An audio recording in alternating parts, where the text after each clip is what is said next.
and 5 organs of knowledge: eyes, nose, ears, the sense of sight, sense of smell, sense of hearing, sense of taste, sense of touch. So it talks about effortful mastery of these sense organs for our spiritual pursuit. Now the beauty about Shama is that when we practice Shama, Dhamma is automatic, isn't it?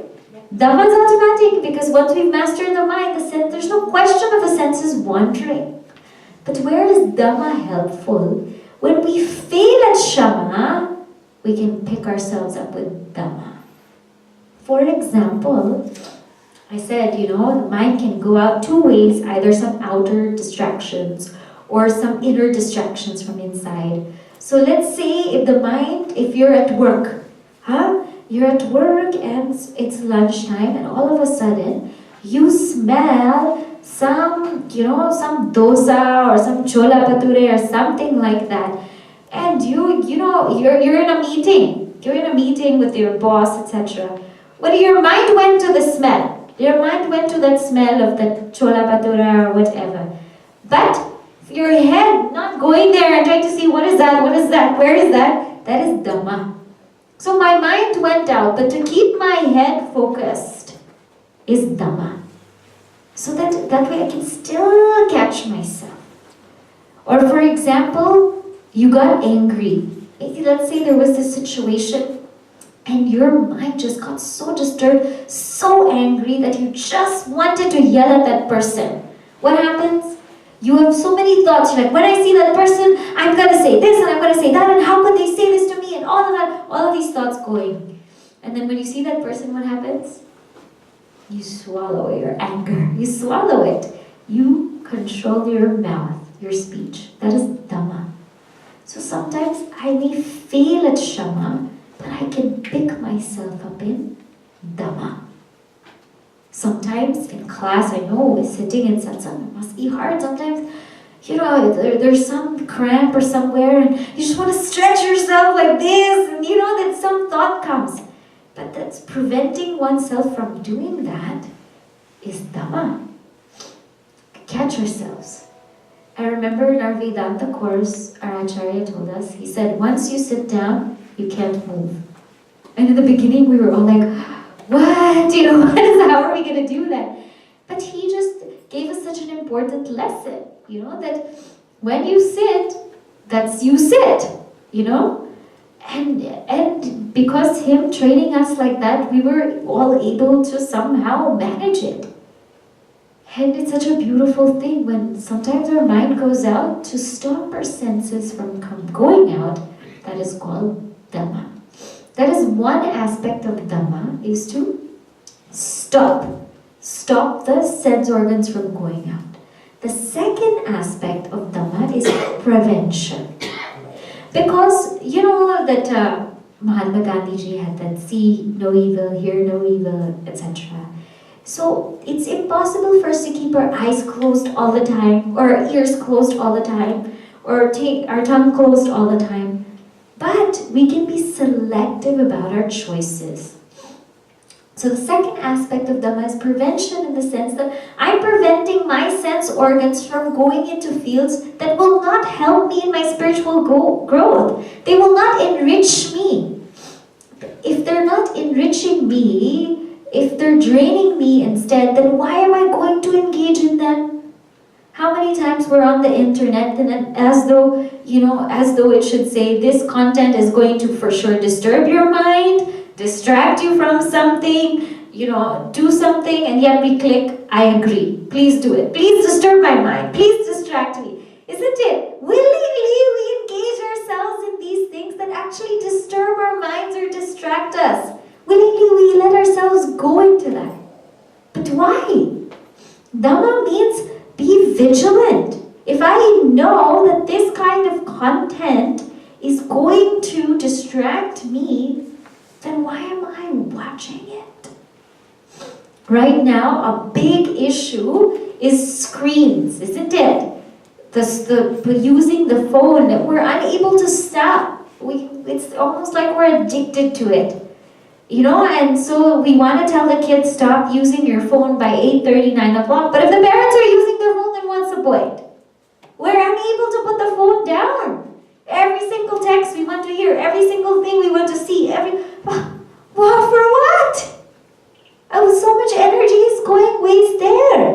There's a time to engage and there's a time to disengage. Knowing when to engage and in what to engage in, that is Dhamma. Otherwise, I'll get engaged in everything. And all my time and effort will just go kaput. Isn't it? So for seeing, I must be vigilant. What am I exposing myself to? For hearing, also, what am I exposing myself to? A lot of people, what's their favorite thing to hear? Gossip, isn't it? Everyone likes to hear gossip. It has nothing to do with you, it has nothing to do with me, huh? It's somebody's story, somebody said something to someone and said something to her and said something to him. Now why do you have to know? Why do you have to waste your time and know their whole life story? Why don't you and I focus on our life story? Isn't it? So sometimes senseless things we also don't need to hear. But yet we subject ourselves to this environment. For what? Then unnecessarily it will disturb. Why would he do that? Why would she do it? What's the point of us thinking about it? Huh? It's like all these serials that people watch, they get so concerned. They're like, why didn't that actor, that hero say this? Hello, I mean that's a movie, that's like television. Why are we wasting our time thinking about that? You see? So depending also what we hear, we can get distracted. So what are we engaging ourselves in? And what to talk about what we taste. What we taste. Big one, isn't it? How much to eat, when to eat, what not to eat. Sometimes we don't have control. It just looks so good, so wonderful. I've already finished my lunch, but what? Put it in your mouth. Because there's no control there. And then what does it do? Unnecessarily, it'll just drain us. It makes us feel sleepy. It makes us feel weak. So Dhamma means this. When to stop and when to also prevent ourselves from engaging in things that we don't need to. It doesn't mean that if there's $99.99 all-you-can-eat buffet, it doesn't mean that you have to eat all you can eat. Huh? Or it doesn't mean if there's free food that you have to eat it. Food may be free, but you and I, we're not free. Huh? Just because there's free food, we have to eat. Just because it's $9.90 at 9, we have to eat 3 servings at least to make the most out of our money. It's so silly. We have to make most, we'll pay more in our hospital bill for eating that much. Isn't it? So sometimes we think also our thinking is so flawed. Dhamma means having control of that, managing that. Now how do I do it? This is also very hard. So some tips for Dhamma. First step is avoid situations which create temptation. If you and I know that we are going to be able to be tempted in that situation, avoid it. Because sometimes we're not strong enough to say no. So just say, I'm not coming, I'm not going there, I'm not doing it. Finished. Just say no. Why is it so hard for us to say no? No. Say it, right? We should just say no. No question. If it's not going to put me on my path towards self-development, then why say yes? Because we don't want self-development enough. We don't want moksha enough. That's why we keep saying yes, yes, yes. The clarity hasn't come yet. But once that clarity comes, it will be so easy to say no and say yes when we need to. But learn to say no. Even to your closest friends, closest relatives, learn to say no. Second is have a daily routine. Because if we don't have a daily routine, we tend to justify. For example, so I know if we wake up, for example, 6 o'clock I wake up, 8 o'clock breakfast, 1 o'clock lunch, etc. Sometimes if my day goes haywire and I eat lunch whenever I want to, I eat breakfast, then I'll be like, oh, I didn't eat breakfast or I didn't eat lunch, that means I can have twice as much now because I just skipped it. Or I didn't have dinner, so that means I have to have brunch. And then because I didn't have lunch, I had brunch, then I must have this much for dinner. It means we mess it all up. We keep justifying, isn't it? But when we have a routine, it becomes easier. Say, okay, this, at least for 1 hour a day, I have to exercise, or half an hour a day, I have to exercise. Or at least for half an hour a day, I have to read something. For half an hour a day, even if you don't make it like 8 o'clock, 1 o'clock, at least put time increments. At least for 1 hour, I have to do this. For half an hour, I have to do this. Huh? So 2 ways you can do it. One is a time increment, like 8, 9, 10, etc. One is like a slot increment. But either way, have that. So that the senses stay in check. They stay in control. And the body gets used to a rhythm then.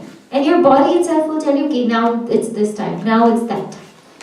But if every day we're doing something different, it's going to be very difficult to control the sense organs. Very, very difficult. So avoid situations which create temptation. Number 2 is have a daily routine. Number 3 is take a vrata or a vow. When some people take vows, what happens is their willpower increases. So there's some people who will say that every Monday I will fast.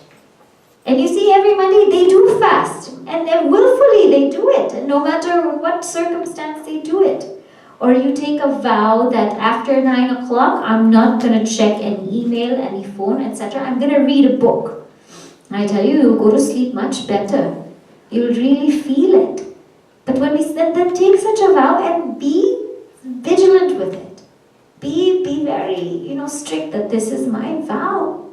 And when we start to take vows, what happens is we gain confidence that, hey, we can actually master our senses. We can actually do it. Because mastering the senses is a very difficult thing. But when we take a vow, it becomes much easier. You take one vow, and then you take another vow, and you take another vow, and before you and I know it, we rule the body, we rule the senses. When is it more fun? When the body drives you, or when you drive the body? When we drive the body, isn't it? Imagine if your car drove you instead of you driving your car. Instead of satsang, you would go to some other restaurant or something, isn't it? Your car would take you somewhere else, right? So Dhamma is this. So I've given you now, what are the ways how to manage the senses? What's the first one? Avoid situations which create temptation. Yeah? Daily routine. and take a vow. Take a vow. Take a vow. So when we stick to these things, then it becomes much easier. Now, we go to the next one, which is known as Uparama. Uparamah kaha Swadharmanushtanameva. So it is known as Uparamaha or Uparati. It's the same thing. Rati or Ram means to revel. Upa means to withdraw from reveling in that. So Uparama actually, what it means is, it's an effortless withdrawal of the mind and senses. After practicing Shama, managing the mind, and Dhamma, managing the senses, for a period of time, what naturally happens is called as Uparama. So naturally, the senses and the mind are just withdrawn, without any effort. So Shama and Dhamma are effortful, Uparama is effortless. It just comes to where you need it.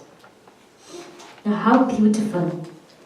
In Shama and Dhamma, the mind and senses are going out.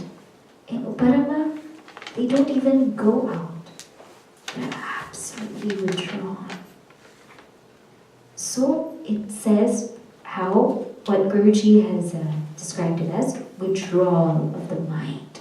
It's an effortless withdrawal of the mind.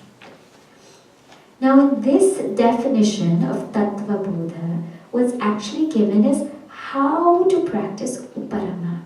And it says, Swadharma Anushthana. Anushtana means performance or observance of one's own dharma.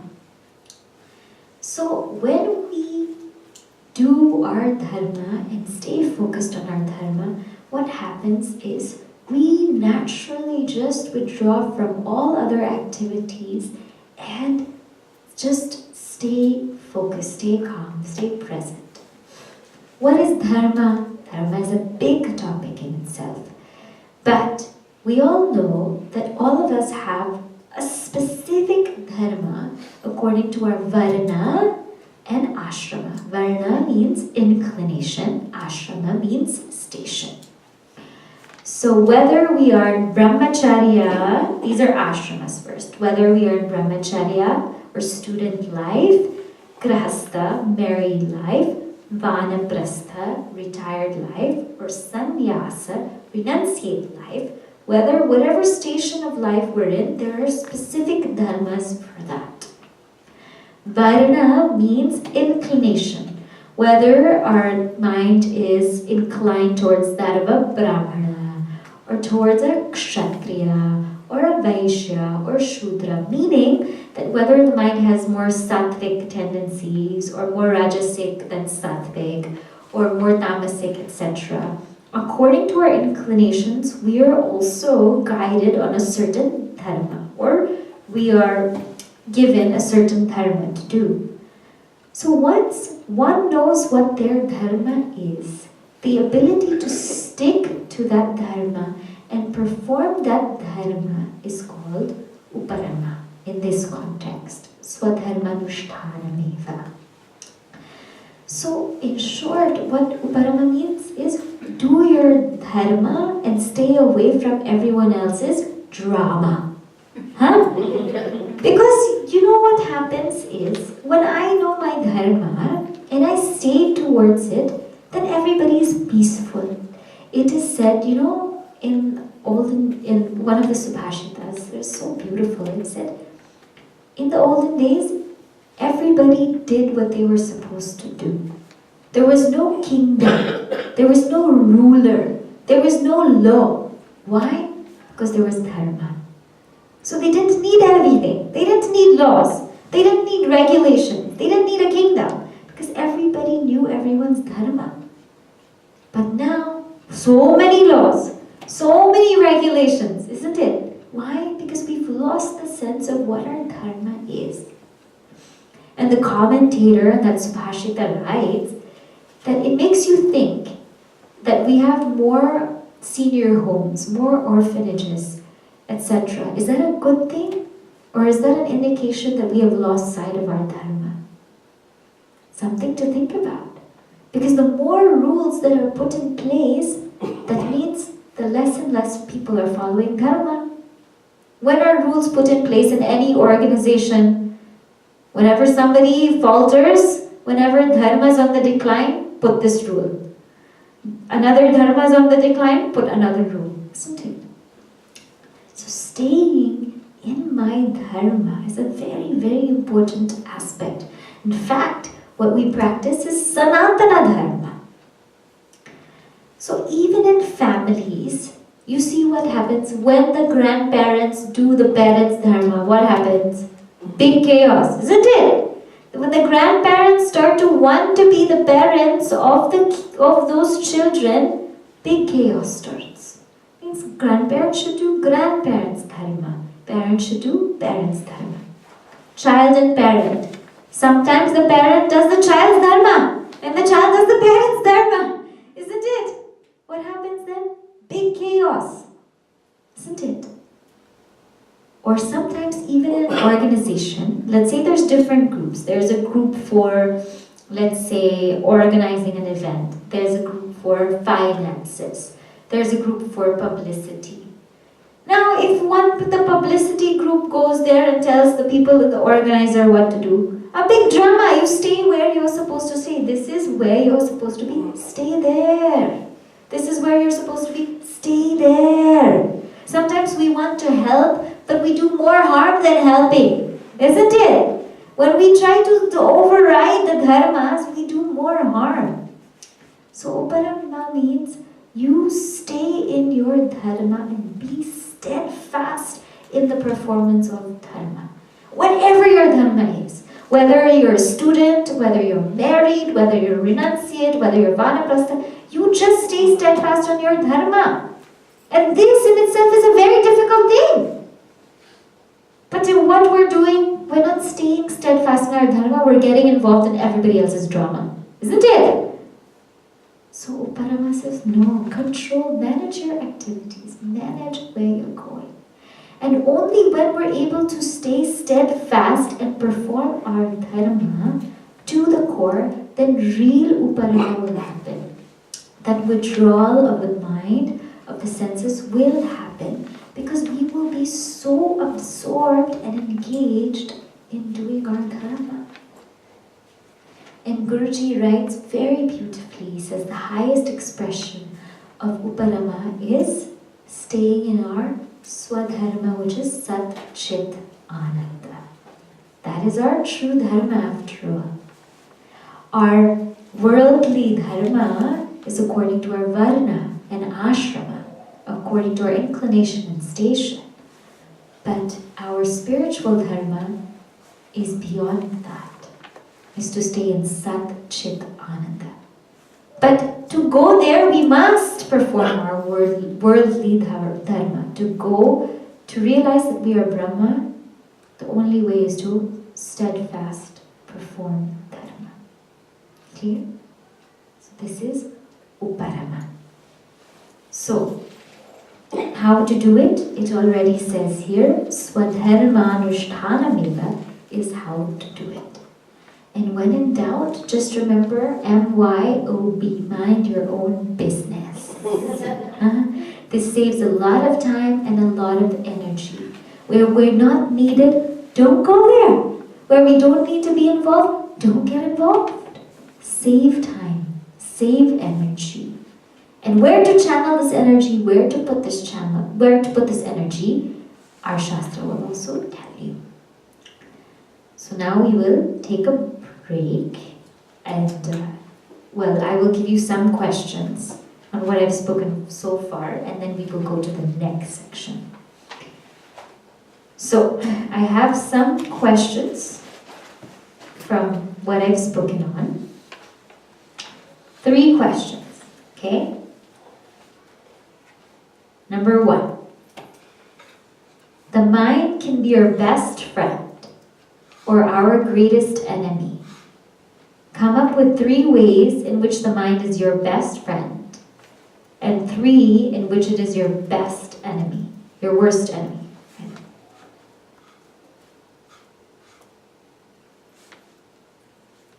Okay.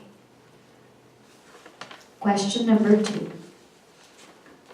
Come up with your own spiritual diet plan so that the senses are better managed. Example, checking WhatsApp only 3 times a day, or checking Facebook only once a day, etc. So come up with your own spiritual diet plan. Because you and I, we have to know what is draining our senses and what is enriching our senses. And unless we sit down and analyze, no change will happen. Question number 3. The way to fulfill Uparama is the strict observance of our duty. How can we perform our dharma better?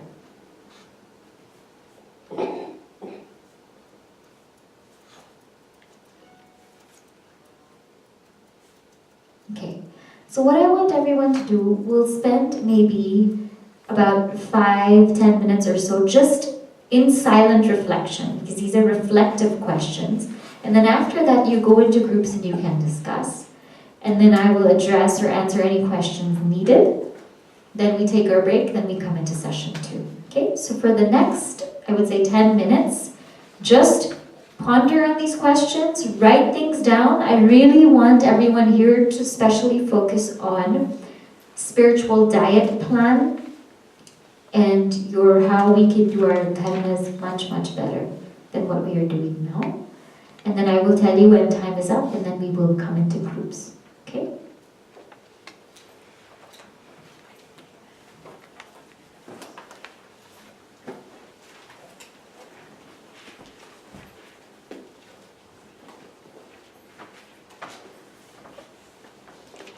You won't have this time in your home, so make the most of it, okay?